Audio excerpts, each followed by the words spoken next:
else can because they know them.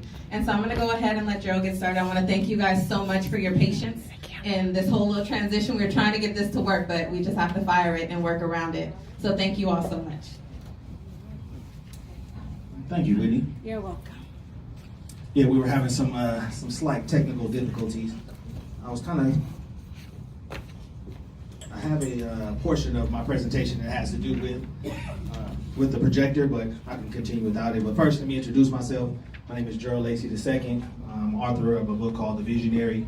I'm from Los Angeles, California, Crenshaw District to be specific. So I'm an inner city kid. I grew up, just kind of being exposed to, I was close enough to Hollywood to see the sign, being exposed to people that were after it all and doing amazing things. So, and just in the inner city, like that was in the 80s. So that's when kind of us as a people were starting to really get money and starting to see what that was like, and we showed it in different ways. So I was inspired early on. My dad was a business person who had some successes, had some failures. So early on, I was able to kind of establish a business thought process.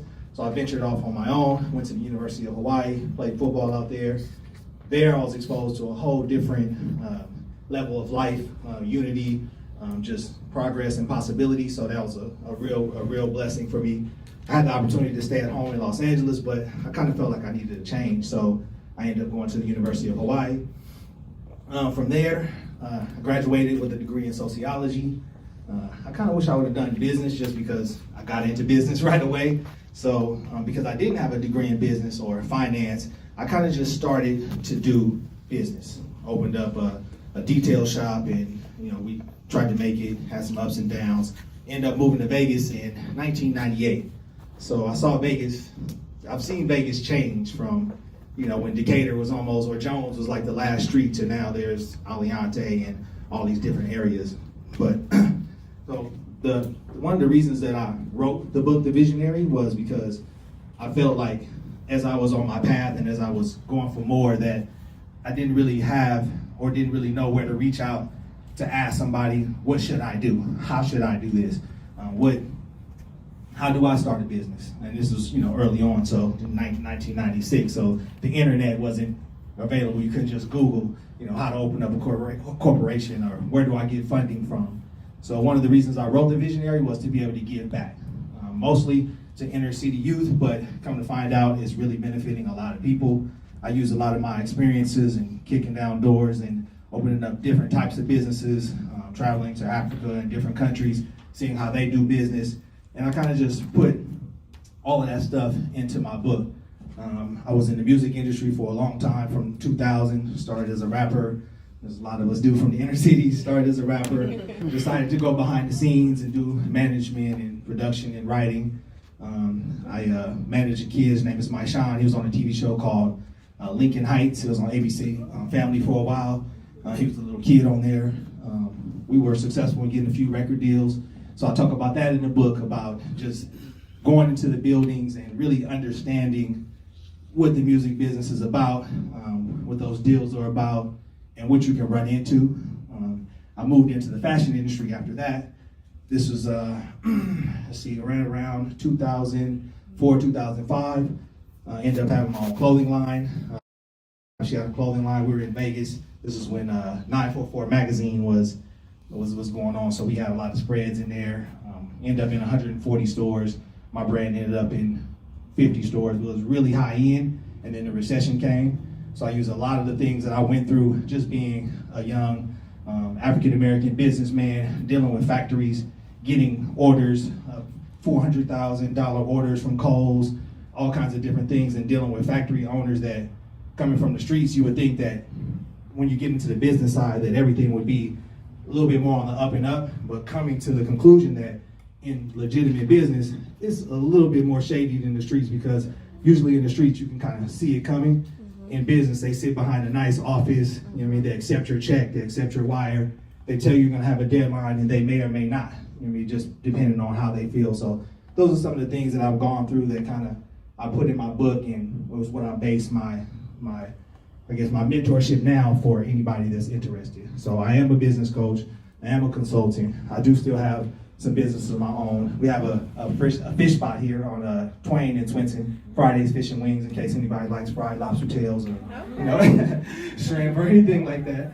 So anyway, that's me in a nutshell, Gerald Lacey II. But one, I want to commend everyone for coming out. Everyone looks amazing. It's, as difficult as it is to get up early on a Saturday and have your mind ready to learn and to better yourself. I just want to commend everybody for doing so. A lot of my motivational practices starts with your mental and your awareness. So if you don't mind, I know it's a little bit odd, but I just want to start this whole thing off with a breathing exercise. I think that a lot of times life gets so chaotic and so hectic that we don't really just take time to breathe. Yep. I mean, by a show of hands, when's the last time that anybody here just took a really, really deep breath? This morning. Yes, sir. Just before that. This is good. No, it's really, really important, right? Important. Because breathing deep actually limits the release of the stress-causing hormone cortisol. So having a fresh breath actually puts you in the mind state or creates a better space for your awareness. So since we're all here to learn and eager to better ourselves and open ourselves up to this new information, we have some amazing brands, we have some amazing speakers, we have some amazing information. So I just want to start off with a breathing exercise. And I'm going to kind of give you the instructions and then we'll go through it. But on the count of 3, I want everybody to take a really, really deep breath. Like go as far as you can to where you feel it in your diaphragm. I just want you to take a deep breath on the count of 3. And when you exhale, I want you to count backwards from 5, 4, 3, 2, 1, and let it all the way out. So on the count of 3, and you feel free if you want to close your eyes, if you want to stay awake, it's whatever you choose to do, whatever makes you feel best. So on the count of 3, we're going to all take a deep breath. 1, 2, 3. Now exhale and count backwards from 5, 4, 3, 2, 1. Everybody, I want everybody to take notice of where they are and get comfortable in their seats and just kind of applaud yourself for being great. Applaud yourself for being amazing. Applaud yourself for being here. And let's just center ourselves in the moment. And we're going to do it one more time. On the count of 3, everybody take another deep breath. You can go a little deeper this time, now that you're a little bit more comfortable with it. 1, 2, 3. Now let's release it. 5, 4, 3, 2, 1. You can open your eyes if you close them. I want to welcome everybody to Elevate 2020. I want to thank Whitney.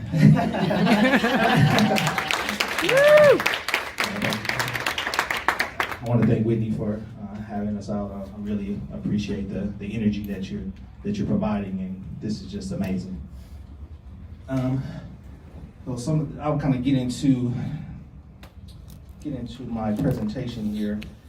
So the topic of my conversation today is really general. It's from conception to completion. This is something that's on the title, on the cover of my book.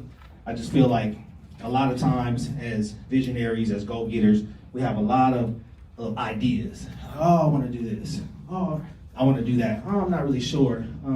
Start something, don't necessarily finish it. Have a lot of brand names, a lot of logos, a lot of just ideas. Me, I'm an obsessive domain buyer, so I probably have like 200 domains. Like I'll think of something, let me get the domain. Keita knows.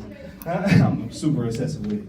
It gets expensive after a while because you have to keep it going, so I don't recommend it. But a lot of times as visionaries, we don't simplify what it is that we need to do. We don't put the pieces together that it takes to actually complete the vision. And this is commendable because all the vendors here have actually finished what they started to the point where they can showcase their product to us. They have a story, they have a product, they have their website, they have everything that they need to be able to create enterprise. So that's commendable. But since we have a lot of speakers that are going to talk about branding and having a better business and all these different things, I'm going to keep mine a little bit general and just talk about the overall process of creating your concept and how to get from start to finish. So you would be able to follow if I had it up here, but I'll kind of just read just a little bit. So initially, you have to come up with the concept. And you have to ask yourself, is your concept, is it a passion project? Is it something that this is a nonprofit and you went to a facility and you got motivated to do something? And it could be both. Or are you solving a specific problem? So sometimes your passion can be about a problem, or it could just be one or the other. But you have to clearly define this so that you know what your direction is, so that you know where you're going.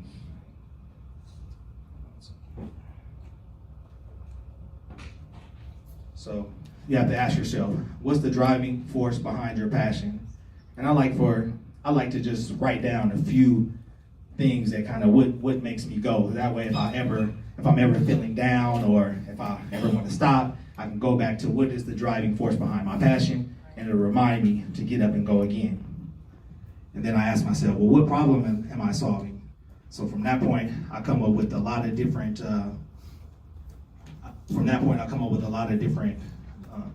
Ideas of how I can solve that problem. So it'd be so much better if you can see it. But so you have to identify your concept. You have to name your business or your project. You have to come up with a tagline, if applicable, like M&M's. Does everybody know what the M&M's tagline is? Exactly. How about Nike? Just do it. So these are the things that help people remember your brand. Do you guys have a tagline? Something that's good. Busy bee, it could be, whatever that is, can make people remember. Not yeah, right? Like your pickles? Yeah, they actually do. His pickles are really good. I have the Jolly Ranchers. By the way, then you have to come up with a mission statement, which is a clearly stated purpose and core focus of what you plan to accomplish. Does anybody want to give me an example of their mission statement? Mine, for example, for the visionary is to influence the inner city youth one at a time to help them have a clear vision for future and success. So something like that. Vision statement is so the vision is about the future and where you see yourself going with your mission, with your brand. So with my concept, I aspire to in the future. Like for the visionary, I will hope that every inner city kid has a plan and has the ability and the knowledge to fund themselves and to be able to finance their businesses and not run into the blockades and the barriers that we've all gone through. So through my vision and through my writings and through my teaching, I really hope that every inner city kid from here on out is able to do exactly what it is that they dream of. Then you have to identify some strengths. Like, what are the strengths of your business? Like, do you have a large market share? Is it you can make it from anything from underneath everything that's in your home? It's easy to do, or you can just support me. Do you have product innovation? We have actually in the Meadows Mall now we have a kiosk, and it's product innovation. We created a kiosk that's a coupon system where you can digitally download coupons while you're in position to shop. So you go up to this kiosk, you see there's 20% off at Foot Action on Nikes. You go up to it with your phone, put in a little information, put your phone up to it, a QR code comes to your phone, you go to Foot Action and you redeem. So it's instantly redeemable. It's called the Dash Box. It's at the Meadows Mall outside the food court if you guys just want to go see. So that's actually a perfect example. I'll talk about that a little bit. So we're a minority tech company, right? So it's all African Americans. Our programmers, we have a software facility in Ethiopia. So we, which has allowed us, not only are we helping them create a wage and creating a middle class in Ethiopia, we've been doing it for 5 years, but it also allowed us to compete in the software game. Like the software game is extremely expensive. That's why you don't see a lot of us in it. All of the billionaires and multimillionaires are mostly not us, or they have to partner with somebody that's not us because it's not really available. It's a crazy game. They don't really give you, I guess, the information that you need to really make it happen. And they do not believe, now I'm not making this up, they do not believe that we as a people have what it takes to do it from start to finish. They do not believe this. It's very difficult for us to get investment. The average tech investment for African Americans is $35,000. The average tech investment for others is $500,000. So I just give you an idea of what it takes. But so our journey with this particular project has been long, and it's been lots of challenges, but we self-funded to market, and now we're in position to seek investment. We wanted to have more than an idea. We wanted to have more than a concept. We wanted people to be able to touch it, experience it, feel it, and now we're trying to compete with the big dogs, so we'll see how it goes. And then every business should have core values. Core values are the fundamental beliefs or guiding principles to be followed by all involved. And this is extremely important. I started a lot of businesses in my life, and I was blessed with some successes, so I had a couple of dollars. I'm like, let's open up a car shop. Let's just do this, whatever. No real business plan. Grabbed a couple of the homies. Oh, you know how to fix cars, or you know how to do this? I'm good at branding. Let's make it happen. But without really establishing some core values, your business kind of runs awry. It's interesting because one of my first businesses here in Las Vegas in 1998 was Total Mobile Detail. So I actually bought the business from a gentleman here. He had like four vans going, and I rebranded it, got expanded to like 10 vans. We were doing the Fertitas at the time. We were doing the Maloofs. We were doing a little bit of everybody, and had some successes. Ended up running into some snafus where that business ended up going away. But one of the things is I did not have core values at that time. I didn't know what core values were. So I'm hiring people. They're coming in with their own idea of how they want to run my business. I had some of my friends hop in the van. They playing on the radio. They're like, we have a board full of things, and it's all time. We have transient people in Vegas. It's kind of a transient. It's a little bit more homely now than then. In 1998, it was way more transient, but missing work. So if I have 10 vans full, all the way down, if one person don't come to work, what happens? All bad. Reschedule. If 2 people don't come to work, pure chaos, right? I ended up washing a lot of cars and stuff like this, personally. So core values are extremely important. You have to set the tone for what it is that you're going to accept for your business, for your employees. What's the dress code? What's the attitude? That way, it just ensures a little bit better success. All major corporations have extreme core values. So if you do want to go corporate, and like Facebook, for example, I went to Facebook campus. Have anybody ever been to Facebook's campus? No? Absolutely incredible. I'm gonna try to see if I can set up a field trip or something. Maybe Whitney, we can work on that. But it's absolutely incredible. Several blocks, several buildings. There's a vending machine around every corner. They do not want you to be hungry at Facebook. Like, I'm literally, if I go right here, I can look, oh my goodness, there's something over here. They provide food. They provide everything that you can, transportation. They do not want you to be stressed. There's thousands of people computing on what we see as Facebook. Like, it's amazing. It's like this many people are working on this platform. It's thousands of people, campuses. They have a huge lunch area that every single kind of food you can want. Like, they have areas where you can go and just relax, work by yourself. They have collaborative areas. They have everything. So it's actually really, really amazing. Hopefully, maybe I can make that happen. Or if not, take a field trip, go up there. It's pretty open. They have all types of events up there. So definitely go see it. It's one of the bigger companies in the world. So it's good to go from that and say, okay, well, I want my business to look similar. So after core values, you have to set goals. And goals are basically a timeline of completed tasks or accomplishing short, mid, and long term. I'm gonna move forward because I don't think I only got 30 minutes. So awareness. We talked about this a little bit. That's why I kind of wanted to bring everybody into the room. Awareness is extremely important on your build. You have to focus on the right place in your mind that motivates taking action and finishing.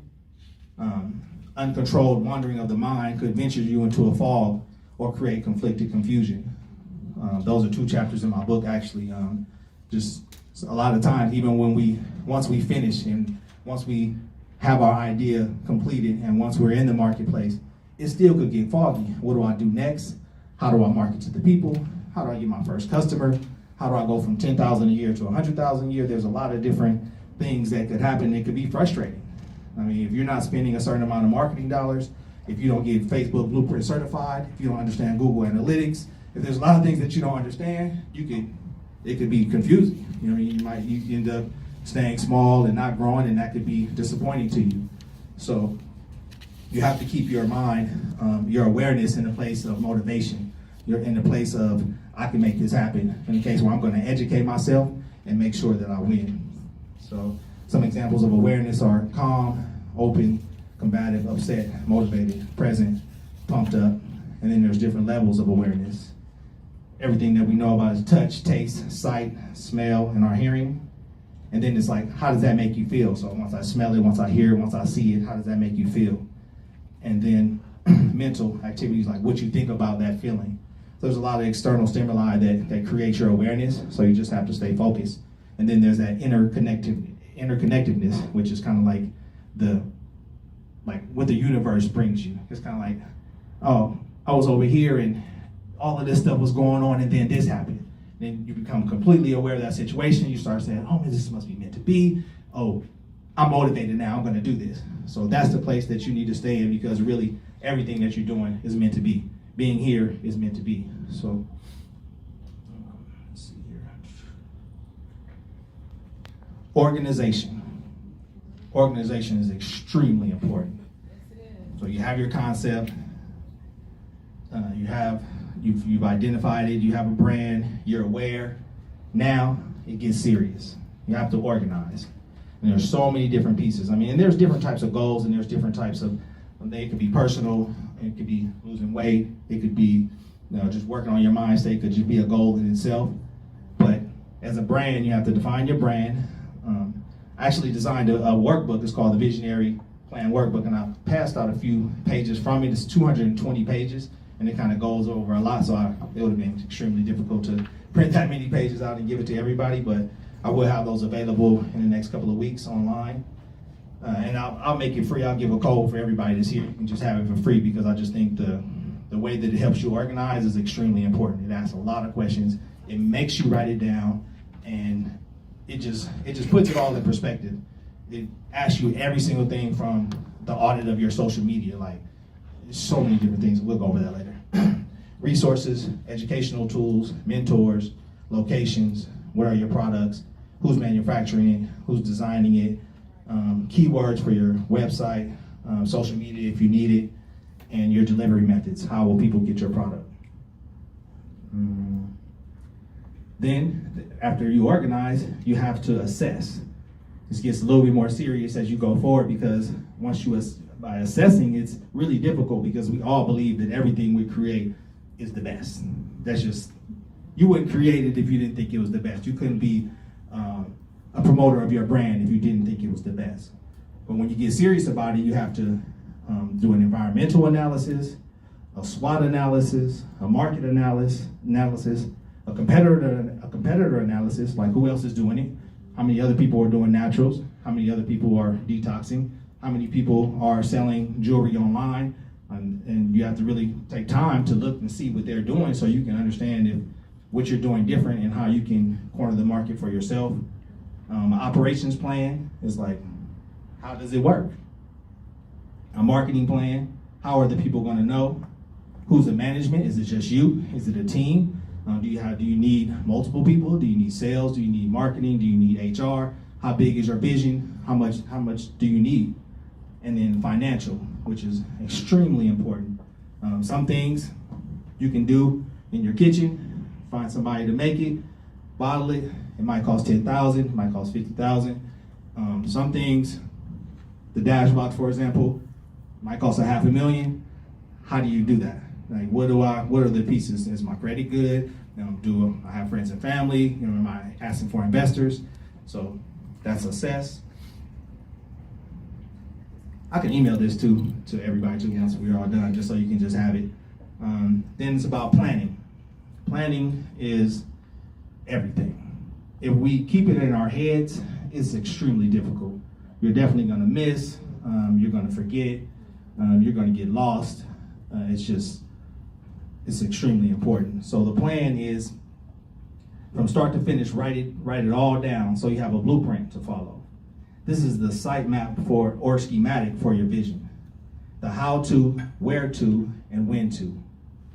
The plan is a living document. So even if you have a plan, just don't get stuck in that plan, because there's always going to be pivots. There's always going to be adjustments. There's always going to be audibles. If anybody watches football, listen, they call the play. They had a plan all the way from last week, Monday, of what they're going to run on the first play. You know what I'm saying? They go out there. The defense gives them something different than they've ever seen before.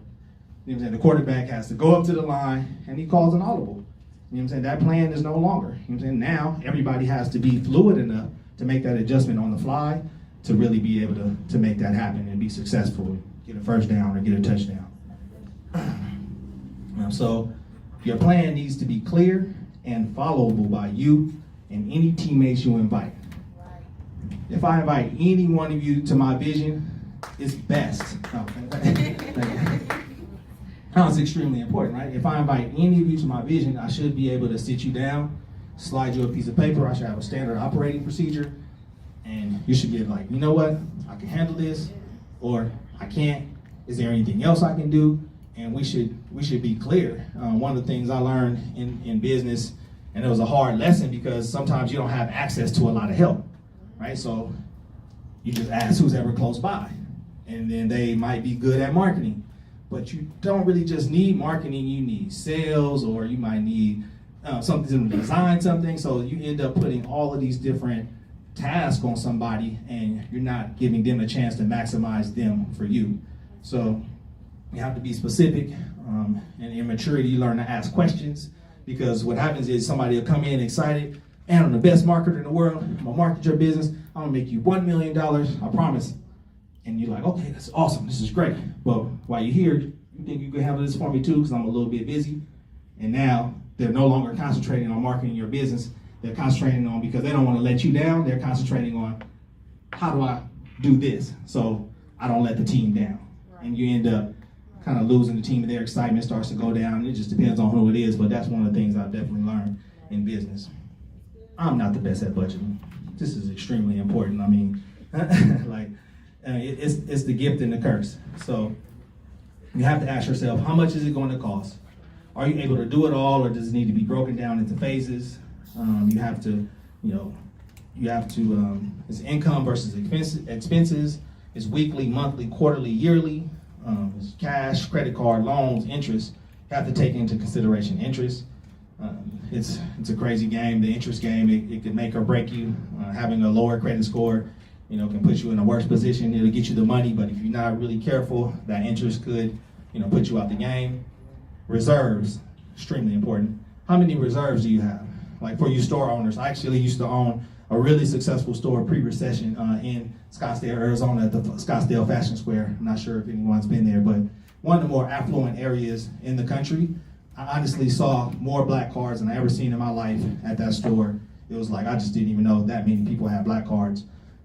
We actually broke retail records at the time. Our first day we did 35,000 in a half day. This is when the Girls Next Door was popular, so we had Kendra Wilkinson came out, she did a signing, line around the corner. We opened up at 1 and did 35,000 that day. That first December we did 450,000 in a multi-brand store, so times are good. This is all pre-recession, but so anybody that has a store, like, do you have reserves? How many months can you stay open without not one customer coming in? And that's when it gets hectic. If no one comes in my store, will I fold in 3 months?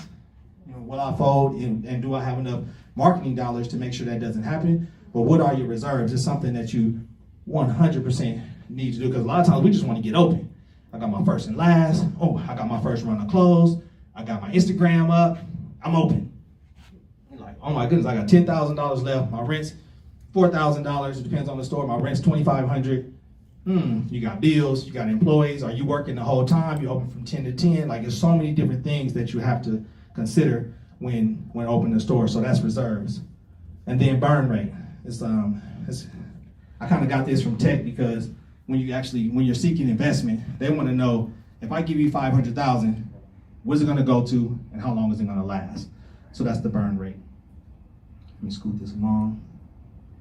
Execution, extremely important. So after you have everything organized, you have your plan, you have your budget, now it's about execution. This is where you put the plan into action. This is your roadmap to completion. So what I like to do is I like to summarize each phase of the project, right? Because it could be different. If it's really big, you need to kind of summarize it so you know exactly what to do. Budget each phase, plan each phase. You have to set milestones. In technology, for example, proof of concept, finish the prototype, and raise capital. So these are all milestones that I want to put a timeline on. Then tasks. Incorporate, I need an office. Who are my vendors? Who's my team? Do I need insurance? Do I need a website? So you have to execute your task. Then you have to identify the resources needed for every phase. And once you do that, then you have your list. In my book, I have a place where you can list all your, not my book, in my workbook, where you can identify all your vendors, all your products, where you get them from. That way it's just easy, because a lot of times things can get in disarray when you're going big. Then, so identify the resources, assess progress, and adjust as necessary. Repeat for every portion of the plan. Then finally, finish. Complete the mission, period. No excuses. Whatever it takes, whatever you don't have, just make it happen and finish. But to me, it's not over when you finish, because it's not over for you. You already finished it, got a nice logo, products looking amazing. Then what? You have to reassess and decide. So basically, it's what's next based on your plan. There should always be a plan in place for scaling up or back, and it should be based on KPIs, which are key performance indicators. It's extremely important. Well, I'll give you the definition of what a KPI is. KPIs are elements of your plan that express what you want to achieve and by when. They are quantifiable, outcome-based statements you'll use to measure if you're on track to meet your goals or objectives. Good plans use 5 to 7 key KPIs to manage and track the progress of their plan. The anatomy of a structured KPI could be like a measure. So every KPI must have a measure. And the best KPIs have more expensive measures. A target, every KPI needs to have a target that matches your measure at the same time period of your goal. These are generally a numeric value that you're seeking to achieve, and then I'll summarize this after. And a data source. A KPI needs to have a clearly defined data source. There's no gray area in how each is being measured and tracked. And then you have to have a reporting frequency, which is different KPI. You guys can Google KPIs and get all the way up to it, but it's really good because it helps you just understand where you are. Let's just do it simply. I have an Instagram page. I have 100 followers. I'm getting 10 likes per post. In 3 months, I want to have 1,500 followers and 100 likes. That's a perfect KPI because you have a time, you have a what, and you can actually see. The numbers aren't going to lie. The insights are going to tell you exactly what it is. It could be, I'm starting my business next month. In 6 months, I want to be making $10,000 a month. You kind of work on your plan and see what that, but in 6 months, you'll be able to say, well, this happened, this didn't happen, and you can do it shorter or longer, whatever, based on you. Momentum. This is extremely important. I mean, we all watch sports, or most of us watch sports, and it's all about momentum. I don't know if anybody saw the Ravens game when they lost the other week. So, come out, everybody's pumped up, they're ready to go, got the best quarterback, well, one of the best quarterbacks in the game, comes out, he throws a pass, tips off the receiver's hands, it's an interception. The momentum changed from them all the way being pumped up to now the momentum switching to the other team, and now they have the momentum because they had some excitement and they built off that and they end up winning. The Ravens weren't able to recover from that. And it's the same with your business. It's like, it's really difficult to create momentum. You got a great marketing plan, you're out there, you're promoting, people, you get new customers today, and next month you don't do anything. Next month you don't have any products available. Next month something happens. So that momentum that you built kind of goes away because now the people that were looking for you, they're like, oh, she's she's not serious. Or I gotta find another product now because I want a detox, but I can't find this product, so I'm gonna definitely find another one. And that's a huge issue today with social media and Instagram and all these different things. People can always find another option, so you have to keep your momentum. It's way easier to keep your momentum than to create it. And then finally, follow up. You have to follow up with your entire vision. You have to be the customer service for your concept and address any issues that may have arisen. Also acknowledge and reward yourself for areas of operations that are moving smoothly. Right? This is, to me, again, it's important, right? Because we all know how difficult it is to start a business. It's against all odds for any business. Most businesses don't make it. We opened up a restaurant. I never had a restaurant before.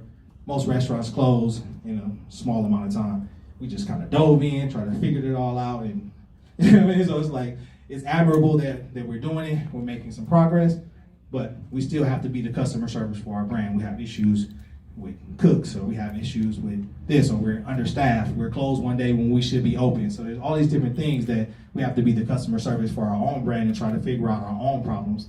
And from that point, you'll have solutions. That kind of wraps up my thing. It's probably been about 30 minutes. I didn't really have a chance to go through this. If I have like 5 more minutes, I can try to kind of give you a quick overview. But the pages that I put in front of you is just, I literally picked out, I don't even know, 5 or 10 pages out of my workbook. So you can just kind of write down your business name, your tagline, your mission statement, if you haven't done it already.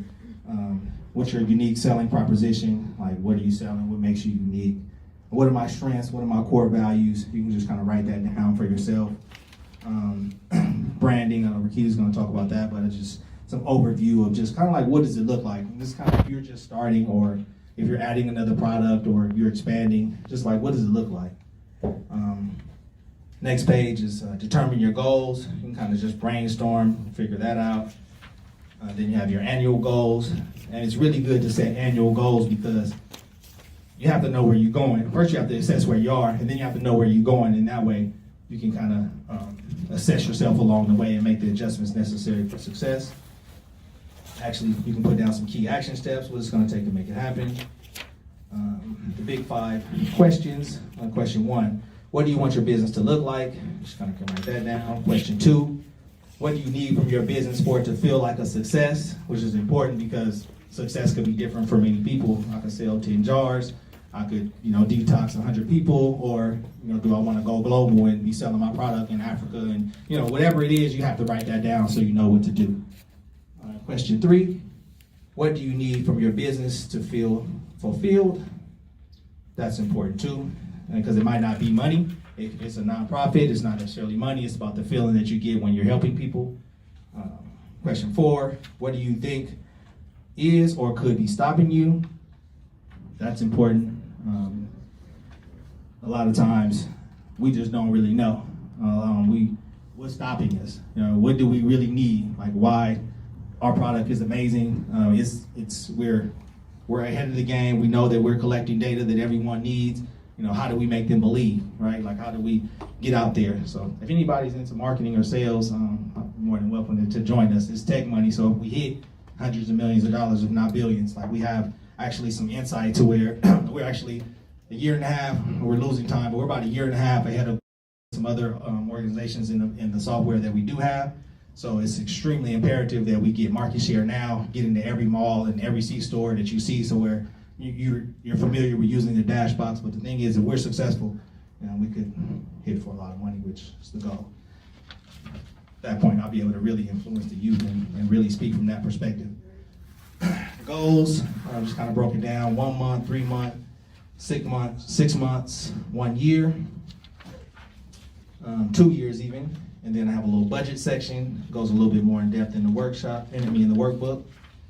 Your yearly overview, and then I kind of there's like a little fun page, like for your brand voice, kind of gives you a way to be like, for me, a lot of times in a lot of my coaching is in a more intimate setting, or I lived in Miami for a while on the beach, so I did a lot of stuff on the beach because I just felt like success was directly correlated with mind state.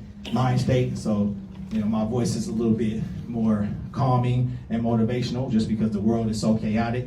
And a lot of the motivation, you can get so much rah, rah, rah. Like I played sports, I was a team captain, I know how to get in your face. I'm personal, like if I'm being a personal trainer, it's gonna be a little bit different than I'm being a business coach because we're gonna have to get after it. But I think in business, it's important to be calm. And I think it's important to really see it all, to extract yourself outside the maze, because that's actually, that's a chapter in my book as well. It's like you have to extract yourself from your vision, from your business, because like any of us, like if you're sitting here, you only can react to what's around you. But if you're on top of the room, you can see the whole room. You can see what she's about to do behind you without looking, because you're looking in from the top. But see how you're sitting there, you had to look.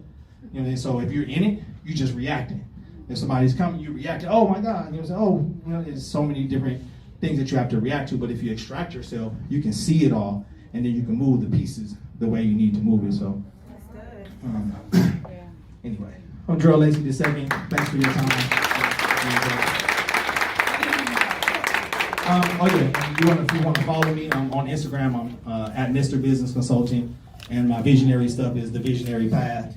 On YouTube is The Visionary Path, and Gerald Lacey II. If you Google, you can find me. But thank you so much. I appreciate your time.